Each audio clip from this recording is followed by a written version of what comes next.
I just feel like there's something missing here. Hey guys, this is JP's LEGO Reviews. Today I'm going to review the LEGO Star Wars Millennium Falcon from The Force Awakens. Now this set has 1,329 pieces. The set number on this set is 75105 and the recommended age rating for this set is 9 to 14. So let's break it down. So here are all the 7 minifigures included in the Millennium Falcon. We have Tasu Leak here, Chewbacca, Finn, one of Tasu's gang members, Han Solo, Rey, and BB-8. Now, in my opinion, I just firstly love the amount of detailing the gang member has. It's just a very detailed minifigure, and it looks awesome. I also like Tasu Leak's sort of thing as well, and I also like the way Finn looks. He has quite a bit of detail too.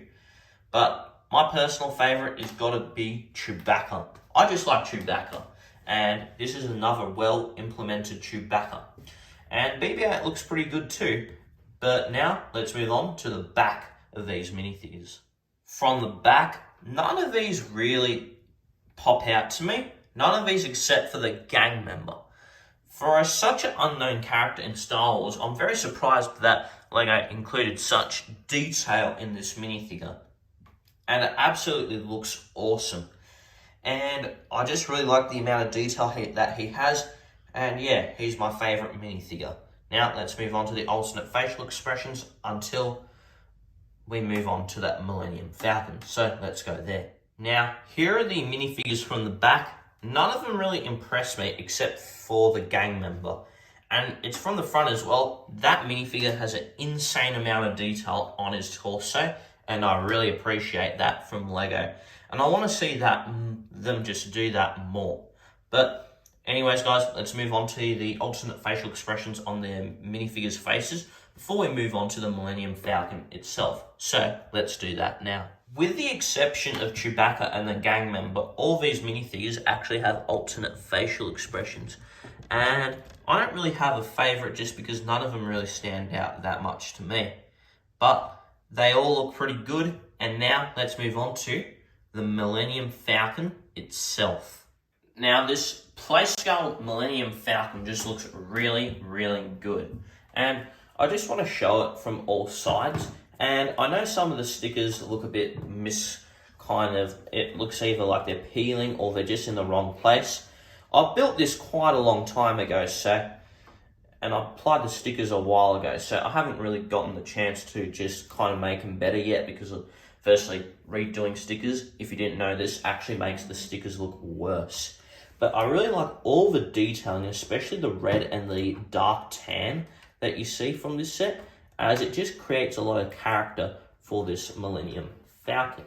And the set looks very nice, but let's move on to the functionality of this set. Now, this Millennium Falcon can actually do quite a lot of stuff. So, let's start at the front. We have spring-loaded shooters, and whenever you press into this hole, you should get a spring-loaded shooter just come out. I'll deal with that later.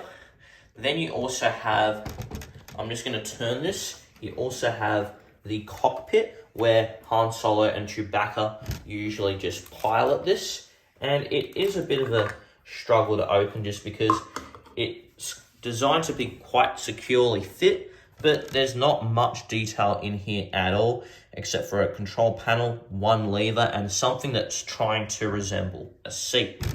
Now, as I put this back together, the one thing that you really probably should know about this set is it's quite fragile as well. For a playset, it's not the world's most durable thing. Like, you can get this to be held one-handed quite easily.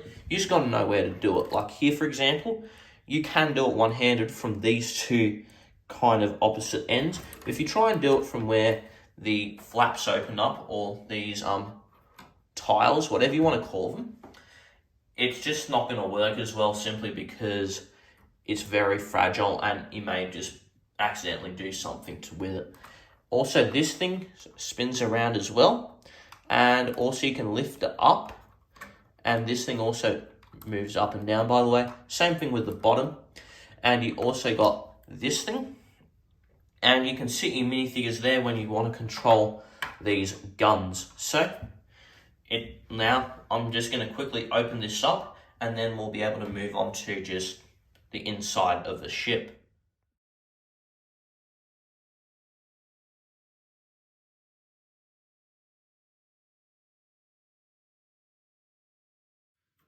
Now, this thing has been fully opened up. So, what's inside? You can obviously play some kind of 4D chess in here. Well, the Star Wars version of it anyway, where Chewbacca gets angry and after he loses. You also got some couches here, and you also have a control center over here as well, just to control some aspects of a Millennium Falcon. Also, as you just move around, there's just quite a bit of greebling inside the ship, and I really appreciate that. Also, I love how they use this hook piece to make a space to fit a spanner.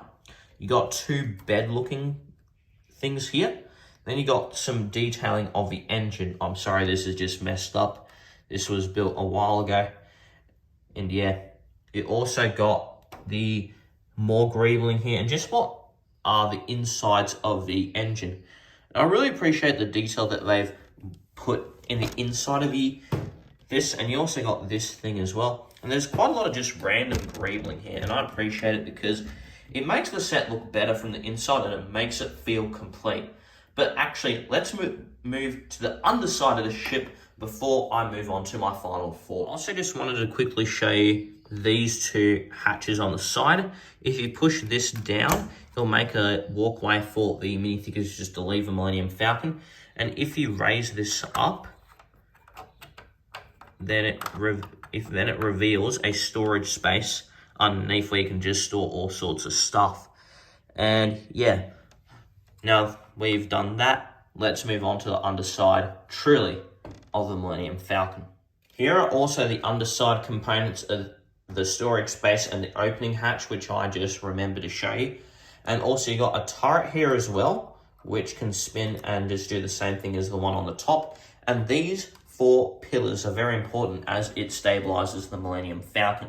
But let's move on to my final thoughts. Now, what are my final thoughts on this set?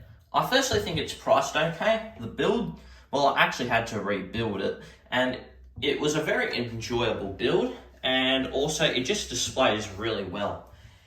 And yeah, there's nothing too wrong with it, but it's not perfect, and just because of like the stability issues and just other things that I just don't personally like about this. Like, this set just doesn't feel like a 5-star set to me, due to just mainly the prices that they charged, and also I just feel like there's something missing here, and I can't put my finger on it, but I just feel like there's something that's just not quite right. And it's also a bit flimsy, and that's concerning when it's a child's toy. And because of that, I'm going to give it 4.5 stars out of 5. It's just really good, but just something's off, and it's more than just the stability. I don't really know what it is. Just something about it isn't completely right. But I also want to tell you that if you're wanting to get this set, I recommend it, but don't get this 2015 version. There's been a LEGO Millennium Falcon that was released in 2019 that also sells for 250 Australian dollars or 160 US dollars. And this set basically is the exact same thing as this. It has a few more modern pieces that were added in the lineup since 2015, and the minifigure selection is different. But these two sets are so similar that reviewing this is basically like reviewing the other Millennium Falcon. It's basically the same thing. Anyways, guys, let me know what your thoughts are down below. And if you want to see more content just like this, then please subscribe. And if you also just like the video, then please smash the like button. I hope you all have a great day and keep building.